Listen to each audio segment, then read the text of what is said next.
Bismillahirrahmanirrahim. Assalamualaikum warahmatullahi wabarakatuh. Welcome back di channel Pengacara Santuy Official. Bersama saya Advokat Bung One.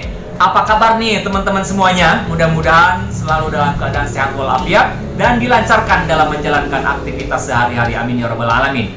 Baik, kembali lagi kita di segmen konsultasi hukum.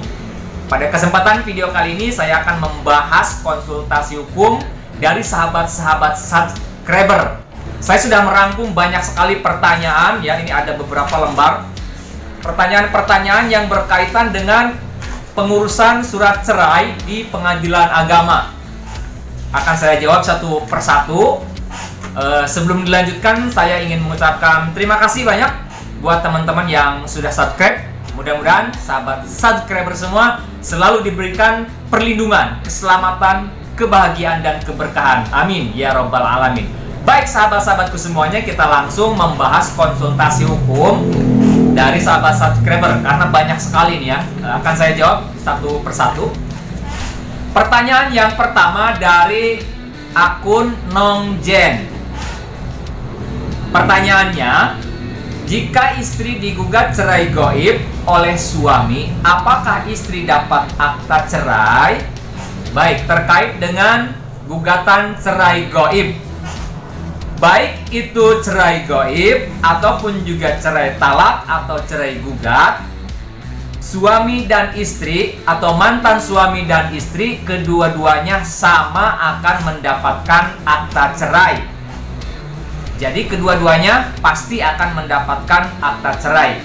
Tinggal diambil saja di pengadilan agama di mana perkara perceraian tersebut diajukan. Nah, itu jadi jawabannya pasti dapat akta cerai. Ambil saja di pengadilan agama tersebut. Lanjut ke pertanyaan kedua dari sahabat Muji Hoya, akun Muji Hoya. Pertanyaannya, Bang numpang nanya, kalau pihak istri mau menggugat cerai suami, apakah memerlukan dua buku surat nikah? Apa cukup buku nikahnya istri saja? Oke, ini terkait dengan persyaratan mengajukan perceraian di pengadilan agama. Buku nikah itu memang salah satu persyaratan yang wajib yang harus dilampirkan. Oleh karena itu, untuk buku nikah itu kalau ada dua-duanya, sebaiknya dua-duanya dilampirkan atau diserahkan kepada majelis hakim. Tapi kalau misalkan hanya megang satu, baik itu hanya untuk suami atau hanya untuk istri, tidak jadi masalah. Itu tetap bisa diterima oleh majelis hakim dan bisa dijadikan sebagai bukti surat. Jadi bisa dua-duanya, bisa salah satu saja. Itu jawabannya. Kemudian pertanyaan ketiga dari akun Ida Parida. Pertanyaannya, Abang kalau pakai pengacara berapa biayanya? Soalnya aku gak sempet sibuk kerja soalnya. Ini terkait dengan biaya pengurusan cerai kalau menggunakan pengacara. Ini tidak bisa saya sebutkan secara pasti. Harus konsultasi lanjut ke nomor WhatsApp yang ada di kolom deskripsi. Karena kalau mengenai biaya perkara itu kami harus mendata dulu kronologisnya seperti apa, pihak-pihaknya di mana saja, kemudian juga radius para pihak ke pengadilan juga itu harus kami ketahui dulu.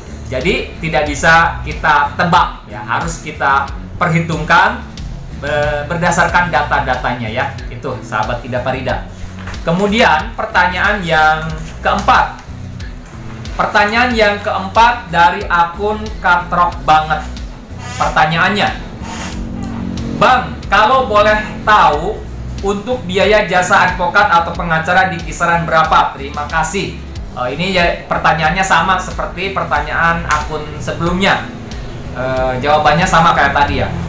Kemudian pertanyaan selanjutnya dari sahabat akun YouTube Sakir. Pertanyaannya, apa 3 bulan suami tidak menafkahi lahir batin boleh mengajukan cerai?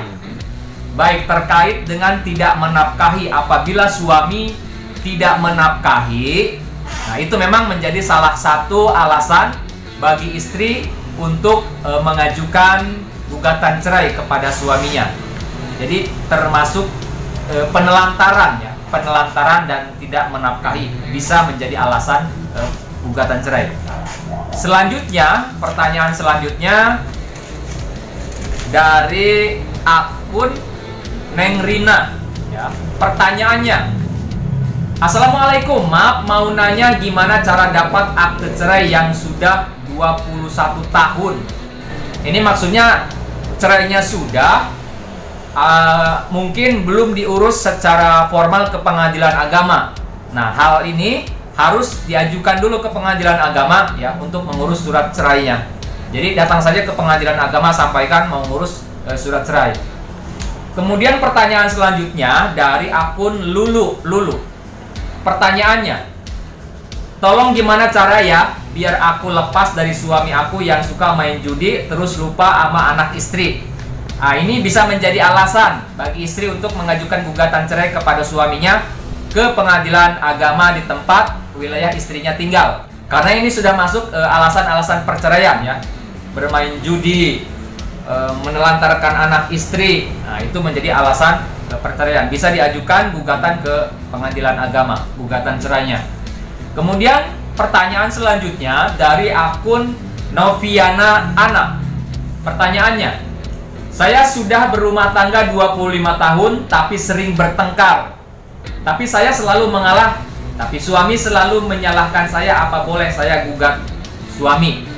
Kalau terjadi pertengkaran yang terus-menerus, tidak ada harapan untuk rukun kembali, ini bisa menjadi alasan gugatan perceraian ke pengadilan agama. Selanjutnya, pertanyaan dari akun Neng Rina. Ya, pertanyaannya ya, dari akun Neng Rina. Assalamualaikum Bang, gimana caranya bikin akta cerai tapi menikahnya secara siri? Nah, ini kami pernah mendampingi beberapa kali. Nah, solusinya ini harus mengajukan isbat nikah akumulasi gugat cerai. Jadi pernikahannya dulu siri, tidak dicatat di KUA atau belum dicatat di KUA. Kemudian terjadi perpisahan, bercerai dan ingin mendapatkan akta cerai, maka harus mengajukan isbat nikah akumulasi gugat cerai. Jadi disahkan dulu pernikahannya, baru diperiksa nanti terkait dengan gugatan perceraiannya. Selanjutnya pertanyaan dari banyak sekali nih ya. Pertanyaan dari akun Rian Delta Box. Ya, dari akun Rian Delta Box.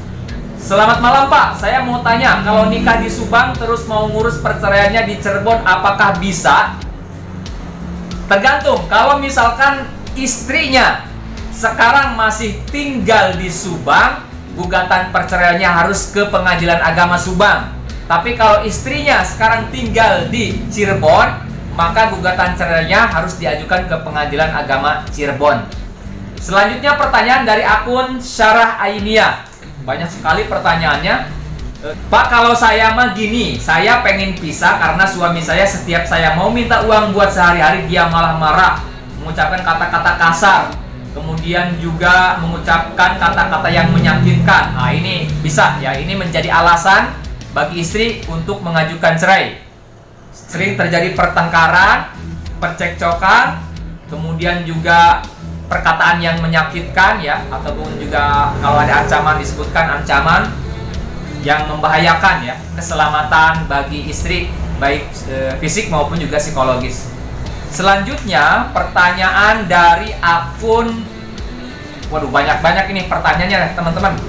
Ya, jadi ini inti pertanyaannya, ini nikahnya dulu secara siri ya, secara siri, kemudian ingin mendapatkan buku nikah, maka ini harus mengajukan isbat nikah ke pengadilan agama agar nanti putusannya diserahkan ke KUA untuk memperoleh buku nikah. Sahabat-sahabatku semuanya, itulah konsultasi hukum kita pada hari ini. Beberapa pertanyaan yang sudah masuk yang sekaligus saya bahas, kurang lebih ada sekitar 10-an pertanyaan tadi ya. Mudah-mudahan bisa bermanfaat khususnya bagi sahabat yang berkonsultasi.